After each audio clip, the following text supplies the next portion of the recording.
இன்னைக்கு பார்த்தீங்கன்னா, புதுச்சேரியில வந்து ஒரு குழந்தை 9 வயசு குழந்தை இப்படி மாரியான பாலியல் வன்முறைக்கு ஆளாக்கப்பட்டிருக்கு. இந்த இந்த கஞ்சா போன்ற போதைப் பொருள் காரணமாக இது மாரியான சூழல்கள் இருக்கும்போது, இதுக்கு வந்து திருநங்கைகளும் ஒரு உடந்தையாக இருக்கிறார்களாங்கிற ஒரு கேள்வியும் வருது இதுல. புதுச்சேரியில நடந்திருக்கிற விஷயம் யாராலையும் ஏற்றுக்கொள்ள முடியாத ஒரு கொடூர சம்பவம். அந்த குழந்தையை துண்டு துண்டாக வெட்டி கோணி பையில கெட்டி ஒரு சாக்கடையில போட்டு துர்நாற்றம் அடித்து காகம் கழுகுகள் மொய்க்கிற அளவுக்கு நம்ம நாடு இருக்கு அப்படின்னா, தீய செயலில் ஈடுபட்ட அந்த கொடூரனை, காம கொடூரனை நடு ரோட்டில் மக்கள் பார்வையில் வைத்து வெளிநாடுகளில் என்ன தண்டனை கொடுக்கிறார்களோ அதே மாதிரி அவனுடைய அந்த ஆண் உறுப்பை வெட்டி அவனை. இப்போ வந்து குஷ்பு போன்றவர்கள் வந்து இதற்கான அரசியல் ரீதியாக இதை பார்க்குறீங்க, இது வந்து உண்மையிலே நலனது வேற, இது அரசியல் ரீதியாக பார்க்காதீங்கன்னு அவங்க வந்து தன்னை காப்பாற்றிக் கொள்வதற்காக பேசுகிறார்களா? முதல்ல இந்த பாண்டிச்சேரியில இந்த குழந்தையோட சம்பவம் கேள்விப்பட்ட உடனே குரல் கொடுக்க வேண்டியது திரிஷா. அவங்க சமீபத்தில் அவங்களோட அந்த பிரச்சனை தெரியும், ஆனா அவங்க ஏன் மௌனமா இருக்கிறாங்கிறதும் தெரியாது. சட்டம் தண்டிக்கப்பட வேண்டும் என்று நிலைநிறுத்துவதை விடவும் மக்களால் அவன் தண்டனை பெற வேண்டும். இந்த மாதிரி காம கொடூரன் மக்களால் தண்டனை பெற வேண்டும் சார். அப்பதான் அடுத்து ஒரு சம்பவம் இந்த மாதிரி நடக்காம இருக்கும். இன்னைக்கு புதுச்சேரி கவர்னர் அந்த அவங்க பேசும்போது பாருங்க, தன்னுடைய குழந்தைக்கு ஒரு பாதிப்பு ஏற்பட்டா ஒரு தாய் எப்படி துடிப்பாங்களோ அந்த மாதிரி அவ்வளவு ஒரு துடிப்பு துடிச்சிருக்கிறாங்க. அப்படி இருக்கிற மற்ற திருநங்கைகள் அனைவருமே தெருவுல தானே இருக்கிறாங்க, தெருவா போய் நிக்கிறாங்க. அப்ப திருநங்கைகள்னு அவங்கள நான் சொல்லவே முடியாது சார், தெருநங்கைகள்னு தான் இப்ப சொல்லக்கூடிய சிச்சுவேஷன். ஒரு திருநங்கை அவங்களோட ஆட்டிடியூட் கொஞ்சம் மாறும்போது இவங்க திருநங்கையா மாற போறாங்கன்னு சொல்லி தெரிஞ்ச உடனே அவருக்கு ஒரு 4 மீச முடி இருந்தா அவரை அப்படியே 10 ரூபாய்க்கு பிளைட் வாங்கி புடக்குன்னு இழுத்து மண்டையில ஒரு 100 ரூபா டோப்பா ஓட்டி அந்த 2 சைட்லையும் 2 பலூனை ஊதி வச்சுட்டு ஒரு புடவையும் ஒரு பாவாடையும் கொடுத்து, முதலீடு 200 ரூபாய் தான், வெறும் 200 ரூபாய் முதலீடு தான், அப்படி கொடுத்து போய் இப்படி தட்டு இப்படி கொடுப்பாங்கன்னு சொல்லி அமைச்சு விட்டுறது. கோல்டன் சான்ஸ் வழங்கும் அரசியல் களம் நிகழ்ச்சியில் உங்களை சந்திப்பதில் பெருமையடைகிறேன். இன்றைக்கு இந்த நிகழ்ச்சியில் நாம் சந்திக்கவிருப்பது திருநங்கை செல்வி பபிதா ரோஸ் அவர்களை சந்திக்கவிருக்கிறோம். வணக்கம், எப்படி இருக்கீங்க சார்? நல்லா இருக்கேன். இப்போது உங்களை சந்தித்ததில் வந்து மிக்க மகிழ்ச்சி. இன்றைக்கு மகளிர் தின வாழ்த்துகள் எல்லோருக்குமான தினமாக இருக்கிறது. அதை தாண்டி மகளிர் தினம் என்று வரும்போதே திருநங்கைகளும் அதில் முக்கியமான அடக்கத்தில் இருக்கிறார்கள். நீங்கள் திருநங்கைகளுக்காக நிறைய பண்ணிக்கிட்டே இருக்கீங்க, குரல் கொடுத்துட்ருக்கீங்க. கண்டிப்பாக திருநங்கைகளுடைய நடவடிக்கைகள் வந்து இன்றைக்கு கொஞ்சம் வன்முறையாக மாறி இருக்கிறதோ அப்படின்ற மாதிரியாகவும் பார்க்கப்படுது. கண்டிப்பாக எப்படி பார்க்குறீங்க அதை? அதாவது சார், திருநங்கைகளுடைய நடவடிக்கைகள் வன்முறையாக மாறுவதற்கு காரணம் சமுதாயம்தான். அதாவது ஒரு மனிதன்கிட்ட அதிகமாக பணம் வரும்போது அவனுடைய செயல்கள், அந்த வன்முறைகள் அதிகமாகுது. அப்போ இவர்களிடம் அதிகமாக பணம் வருவதற்கு காரணம் சமுதாயம். ஏன்னா ஒரு கடையில் போய் இப்படி கேட்கும்போது உடனே அவங்க 10 ரூபாய் எடுத்து கொடுத்துட்றாங்க. நார்மலாக ஒரு வயோதிபர் போனால் 1 ரூபாய் தான் கொடுக்குறாங்க, அவங்களுக்குன்னு அந்த சில்லறையை வச்சுருக்காங்க. இவங்க போனால் 10 ரூபாய் எடுத்து கொடுக்குறாங்க. அப்போ ஒரு நாளைக்கு அவங்க ஒரு ஏரியா சுற்றி வரும்போது 2000-3000 ரூபாய் கையில் வரும்போது அவங்களுக்கு அங்கே என்ன வேணும்? உடனே இந்த பணத்தில் என்ன பண்ணுவாங்க? கொஞ்சம் எடுத்து ஒரு கோட்டர் வாங்குவாங்க, கோழி பிரியாணி வாங்குவாங்க, சாப்பிடுவாங்க. சாப்பிட்டு சும்மா படுக்க முடியுமா? முடியாது. என்ன பண்ணுவாங்க? மாலை நேரத்தில் ஒரு பைபாஸில் போய் நிற்பாங்க. அங்கே என்ன பண்ணுவாங்க? கூலி வேலைக்கு போயிட்டு இருக்கிறவங்க, கம்பெனிக்கு போயிட்டு இருக்கிறவங்க, ஒரு குடும்பமாக போகிறவங்க எல்லாரையும் இருட்டில் நின்றுட்டு ஒரு டார்ச் லைட் அடித்து அந்த மாதிரி ஒரு சமுதாய சீரழிவை உருவாக்குவாங்க. அப்படி இருக்கும்போது இவங்களை குறை சொல்கிறத விட நான் சமுதாயத்தை தான் குறை சொல்லுவேன். உங்கள் கடைக்கு கை நீட்டும் போது ஏன் அவங்களுக்கு நீங்கள் காசு கொடுக்குறீங்க? அவங்களையும் ஒரு வேலைக்கு போக சொல்லுங்கன்னு தான் நான் சொல்லுவேன். இந்த கூடவே சில ரவுடிகளை வச்சுட்டு கூட வன்முறை கையாளுறாங்க, சிலர் அடிச்சு மிரட்டி கூட காசு வாங்குறாங்க. கண்டிப்பாக. அதாவது என்னன்னா, இது 100% உண்மை. நீங்க கேட்கிற கேள்வி கரெக்டானது. ஒரு என்னன்னா, இப்ப மாலை நேரத்துல பைபாஸ்ல போய் நிக்கிறாங்க. ஆனா அது ஒட்டுமொத்தமும் திருநங்கைகளும் கிடையாது. பாதி பேரு குடும்பமான ஆண்கள் தன்னுடைய வேஷத்தை மாற்றி அந்த இடத்துல போய் நிக்கிறாங்க.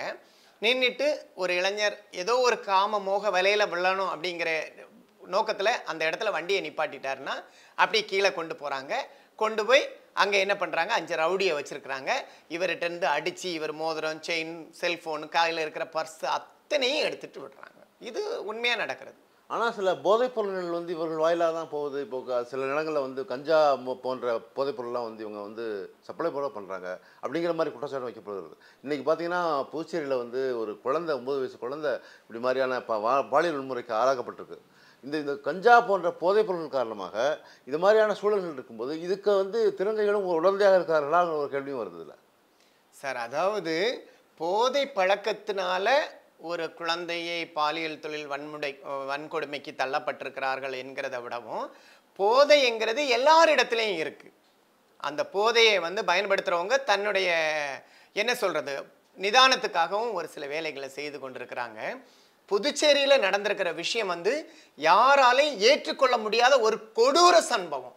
அதாவது 9 வயசு ஒரு குழந்தையை பாலியல் வன்கொடுமை துன்புறுத்தி அந்த குழந்தையை துண்டு துண்டாக வெட்டி கோணி பையில கெட்டி ஒரு சாக்கடையில போட்டு துர்நாற்றம் அடித்து கழுகுகள் மொய்க்கிற அளவுக்கு நம்ம நாடு இருக்கு. அப்படின்னா அது போதை பொருளா இருக்கட்டும், அடிமைப்பட்டவர்களா இருக்கட்டும், நார்மல் பீப்புளா இருக்கட்டும், அதை அந்த போதை பழக்கத்துக்கு அது விற்பனைக்கு உடந்தையா இருக்கிறவங்களை தேடுறதை விடவும் இந்த மாதிரி ஒரு தீய செயலில் ஈடுபட்ட அந்த கொடூரனை, காம கொடூரனை நடு ரோட்டில் மக்கள் பார்வையில் வைத்து வெளிநாடுகளில் என்ன தண்டனை கொடுக்கிறார்களோ அதே மாதிரி அவனுடைய அந்த ஆண் உறுப்பை வெட்டி அவனை சுட்டு அந்த பொதுமக்கள் மத்தியில் அவ்வளவு கொடூரமாக தாக்கி கொலை செய்ய வேண்டும். அவ்வாறு ஒருவருக்கு இந்த தண்டனை கிடைக்கும் பட்சத்தில் இந்த மாதிரி ஒரு சம்பவம் எந்த சூழ்நிலையிலும் நடப்பறை போவது கிடையாது. இல்லை, நீங்கள் வந்து நேரடியாக கொலை செய்யணும்னு சொல்கிறது வந்து நீதித்துறை தாண்டி நீங்கள் பேசுகிறது மாதிரி இருக்குது. நீதித்துறை இருக்கிறது, காவல்துறை இருக்கிறது, அதுக்கான சட்ட நடவடிக்கைகள் எடுப்பாங்க சார். சட்ட நடவடிக்கைகள் நிறைய இருந்துட்டு தான் சார் இருக்கு. சட்ட நடவடிக்கைகள் எடுப்பதற்கு காவல்துறையிடமிருந்து வரும் அந்த ஒரு ஃபைல் வச்சு தான் நீதித்துறையில் எல்லாமே தீர்ப்பு வழங்குவாங்க சார். நீங்கள் காவல்துறையிலேருந்து இப்போ கொண்டு போகிற சம்பவங்கள் அனைத்துமே உண்மையானவங்கன்னு நீங்கள் ஏற்றுக்கொள்ள முடியுமா சார்? முடியாது. இல்லைன்றீங்களா? இப்போ அப்படி பார்த்தா இப்போ வந்து குஷ்பு போன்றவர்கள் வந்து இதற்கான அரசியல் ரீதியாக இதை பார்க்குறீங்க, இது வந்து உண்மையிலே நடந்தது வேற, இது அரசியல் ரீதியாக பார்க்காதீங்கன்னு அவங்க வந்து தன்னை காப்பாற்றிக் கொள்வதற்காக பேசுகிறார்களா சார்? அதாவது அவங்க வந்து சினிமா துறையில் இருக்கிறவன்னா முதல்ல இந்த பாண்டிச்சேரியில் இந்த குழந்தையோட சம்பவம் கேள்விப்பட்ட உடனே குரல் கொடுக்க வேண்டியது திரிஷா. அவங்க சமீபத்தில் அவங்களோட அந்த பிரச்சனை தெரியும். ஆனால் அவங்க ஏன் மௌனமாக இருக்கிறாங்கங்கிறதும் தெரியாது. அவங்க அதாவது அவங்க ஒரு சினிமா காட்சியில் வரும்போது மக்களுடைய பார்வை அதிகமாக போகும்போது தான் அவங்க என்ன பண்ணுறாங்க, பிரபலமாகப்படுறாங்க. அப்படி மக்களால் வளர்த்து விடப்பட்டவர்கள் தான் கலைஞர்கள். அந்த கலைஞர்களுக்கு ஒரு துன்பம்னு வரும்போது பொதுமக்கள் அத்தனை பேரும் குரல் கொடுக்குறாங்க.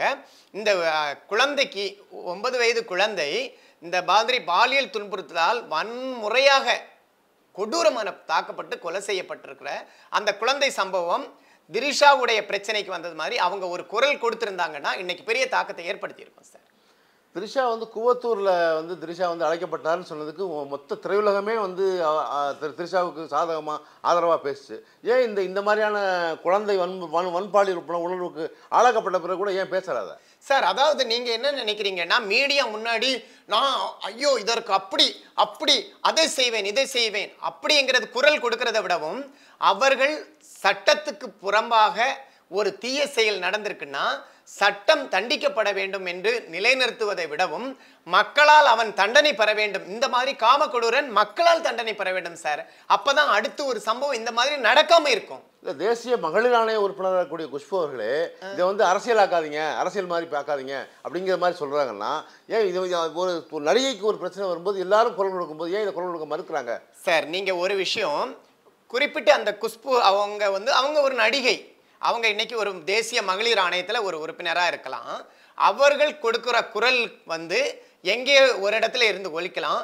நம்ம மக்கள் இங்கே இருக்கிறாங்க, அந்த மக்களுடைய குரல் ஒலிக்கணும்னு தான் என்னுடைய ஆசை, என்னுடைய எண்ணமும் அதே ஒரு எண்ணம் தான்.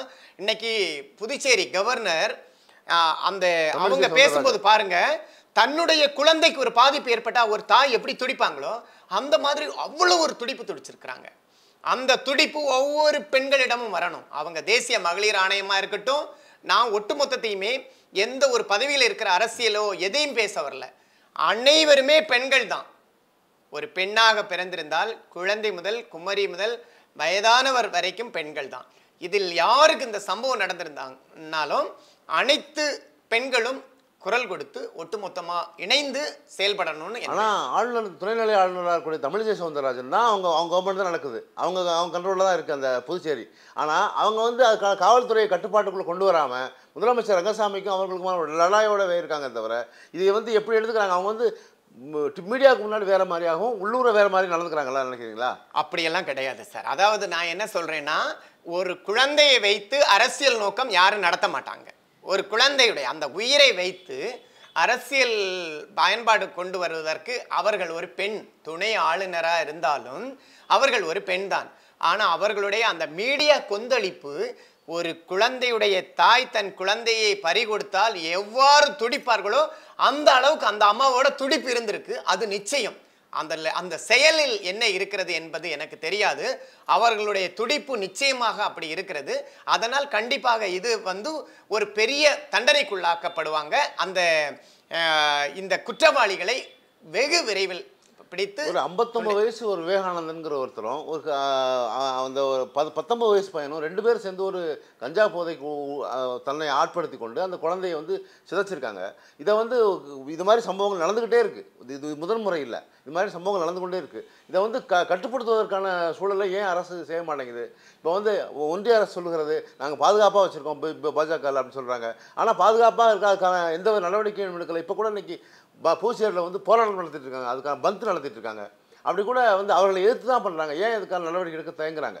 சார், நடவடிக்கை எடுப்பதற்கு தயங்கவில்லை. நீங்கள் என்ன நினைக்கிறீங்க? அதாவது நான் என்ன ஒரு ஆதங்கத்தில் சொல்லுவேன், அவனை உடனே கொண்டு வர வேணும், உடனே அவனை அறுத்து அவனை சட்டத்துக்கு முன்னாடி நிற்பாட்டாமல் மக்கள் மத்தியிலே சுட்டுக்கொள்ளணும் அப்படிங்கிற என்னுடைய ஒரு ஆதங்கம். அதாவது அது ஒரு குழந்தை தன்னுடைய அதாவது ஒரு ஜெனரேஷன் அந்த குழந்தைக்கு இருக்கும். அதற்கு இது என்னன்னே தெரியாது.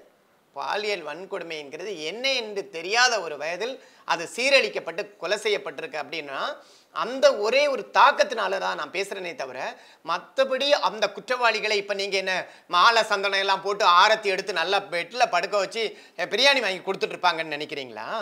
சைல்ட் டிராஃபிக்னு சொல்லக்கூடிய இந்த குழந்தை பாலியல் வன்கொடுமை நிறைய இடங்கள் நடந்தால் கூட அவங்க மேலே போக்சோ சட்டம் கூட பாயுது. ஆனால் கூட அவர்கள் சில நாட்களில் சில ஆண்டுகளில் வெளியே வந்துறதுக்கான சூழல் இருக்குது. இதெல்லாம் நீங்கள் சொல்லக்கூடிய அந்த ஆதங்கத்தை புரிந்து கொள்ள முடிகிறது. அவர்களை இப்படித்தான் தண்டிக்க வேண்டும்னு சொல்லக்கூடிய அந்த கோபமும் ஆத்திரமும் புரிகிறது. அதே நேரத்தில் இந்த போக்சோ சட்டத்தில் அவங்க கைது பண்ணால் கூட அவங்க வெளியே வந்ததுக்கான சூழல் இருக்குது. இதெல்லாம் மாற்றுவதற்கான ஒரு சூழல் ஏற்படுத்த வேண்டுமா இல்லையா? திருடனா பார்த்து தேர்ந்தாவிட்டால் திருட்டை ஒழிக்க முடியாதுன்னு சொல்லுவாங்க இல்லையா சார்? அது மாதிரி தான் நம்மளுடைய அரசியல். அதாவது நான் இப்போ இருக்கிற முதலமைச்சரை குறை சொல்லலை, இதற்கு முன்னாடி இருந்த முதலமைச்சரையும் குறை சொல்லலை, இனி வரப்போகிற முதலமைச்சரையும் நான் குறை சொல்லலை. அதாவது ஒரு தகப்பனானவன் தன் குழந்தைக்கு ஒரு பள்ளிக்கூடத்தில் ஒரு பேரண்ட்ஸ் மீட்டிங் கூட ஒழுங்காக அட்டென்ட் பண்ண முடியாது. புரியுதுங்களா? ஏன்னா அவருடைய வேலைகள் ஒரு பக்கம் இருக்கும், அவருடைய குடும்ப சூழ்நிலைகள் ஒரு பக்கம் இருக்கும். அந்த மாதிரி இருக்கிற காலகட்டத்தில் நம்ம மாநிலத்தில் இவ்வளவு மாவட்டங்கள் இருக்குது, இவ்வளவு தொகுதிகள் இருக்குது, அதை எல்லாத்தையுமே சரி செய்யக்கூடிய ஒரே முதலமைச்சர் இருப்பாங்க. அவர்கள் என்ன செய்வாங்க? இதையெல்லாம் இதுக்கு கீழே இருந்து நீங்கள் இதையெல்லாம் கவனிக்க வேண்டும்னு சொல்லுவாங்க. ஒரு அதிகபட்சம் ஒரு 12 மணி நேரம் மக்களுக்காக செயல்பட முடியும். இதில் அவர்கள் இவங்க இப்படி தான் இருக்க வேண்டும் என்று ஒரு சில வழிமுறைகளை கொடுக்க தான் முடியுமே தவிர ஒவ்வொருத்தரையாக போய் நீ யார், நீ என்ன பண்ணுற, நீ என்ன பண்ணுறேங்கிறத கவனிக்க முடியாது.